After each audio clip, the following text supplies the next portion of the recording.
उपराष्ट्रपति जगदीप धनखड़ ने स्वास्थ्य कारणों का हवाला देते हुए पद से इस्तीफा दे दिया। राष्ट्रपति द्रौपदी मुर्मू को भेजे लेटर में उन्होंने लिखा, स्वास्थ्य की प्राथमिकता और मेडिकल एडवाइस का पालन करते हुए इस्तीफा दे रहा हूँ। धनखड़ ने साल 2022 में 14वें उपराष्ट्रपति के तौर पर शपथ ली थी। वे 74 साल के हैं। 25 जून को उत्तराखंड में एक कार्यक्रम के बाद उनकी तबीयत अचानक बिगड़ गई थी। मुंबई में 2006 के सीरियल ट्रेन ब्लास्ट मामले में हाईकोर्ट ने सभी 12 आरोपियों को बरी कर दिया। कोर्ट ने कहा कि प्रोसिक्यूशन यानी सरकारी वकील आरोपियों के खिलाफ केस साबित करने में नाकाम रहे। 11 जुलाई 2006 को मुंबई के वेस्टर्न सब अर्बन ट्रेनों के 7 कोचों में सिलसिलेवार धमाके हुए थे। इसमें 189 पैसेंजर्स की मौत हुई थी और 824 लोग घायल हुए थे। बांग्लादेश एयरफोर्स का एक ट्रेनर विमान राजधानी ढाका में स्कूल पर गिर गया।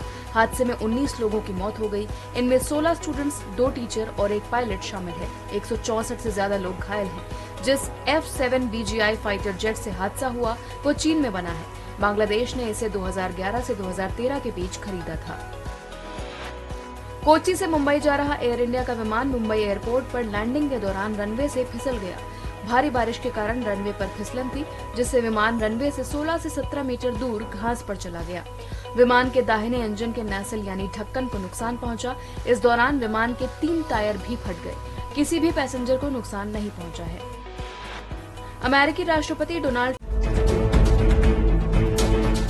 15 साल की लड़की को रास्ते में 3 लड़कों ने अगवा किया। उसके हाथ पैर बांधे, मुंह में कपड़ा ठूसा और आग लगा दी। कल उससे पापा को बोली रात को, पापा मैं ठीक हो पाऊंगी या नहीं। मामला ओडिशा के बयाबर गांव का है। घटना 19 जुलाई को सुबह 9 बजे हुई। मैं उसी स्पॉट पर मौजूद हूं और हम देख सकते हैं कि आग लगाने के बाद स्थिति क्या रही होगी। यहाँ पर कपड़े के टुकड़े देखे जा सकते हैं कि जलने के बाद जिस तरह से लड़की भागी होगी, ऐसे ही जगहों पर उसके कपड़े के जो टुकड़े हैं वो गिरे होंगे। वो इसी पगडंडी से होते हुए ऊपर चढ़ी और वहां से अपनी जान को बचाते हुए आगे भागी थी। 100 मीटर दूर लगभग वो लड़की बचकर एक घर पर शरण लेती है और वहां से उसे बचाकर एम्बुलेंस में बिठाकर पहले पिपली के अस्पताल में भेजा जाता है और उसके बाद उसे एम्स रेफर कर दिया जाता है। लड़की जली हालत में दुखी श्याम के घर पहुंची।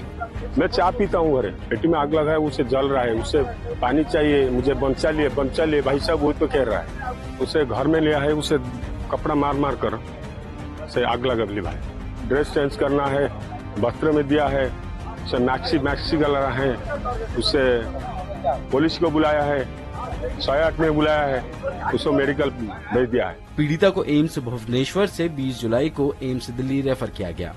डॉक्टरों के मुताबिक लड़की का शरीर 70% तक जल चुका है। उसे डॉक्टरों की निगरानी में रखा गया है। इसके बाद हम पीड़िता के घर पहुंचे, जहां हमारी मुलाकात लड़की 2006 के मुंबई ट्रेन ब्लास्ट मामले में फांसी और उम्रकैद की सजा पाए सभी 12 अभियुक्तों को बरी कर दिया गया है। 21 जुलाई को बॉम्बे हाईकोर्ट ने निचली अदालत का फैसला पलटते हुए कहा कि जांच में दिमाग का इस्तेमाल नहीं किया गया। इन धमाकों में 189 लोगों की मौत हुई थी। नमस्ते, मैं हूँ आदित्य। बॉम्बे हाईकोर्ट ने फांसी उम्रकैद पाए लोगों को बरी क्यों कर दिया और पुलिस ने क्या कहानी बनाई थी जो फेल हो गई, जानेंगे आज के एक्सप्लेनर में।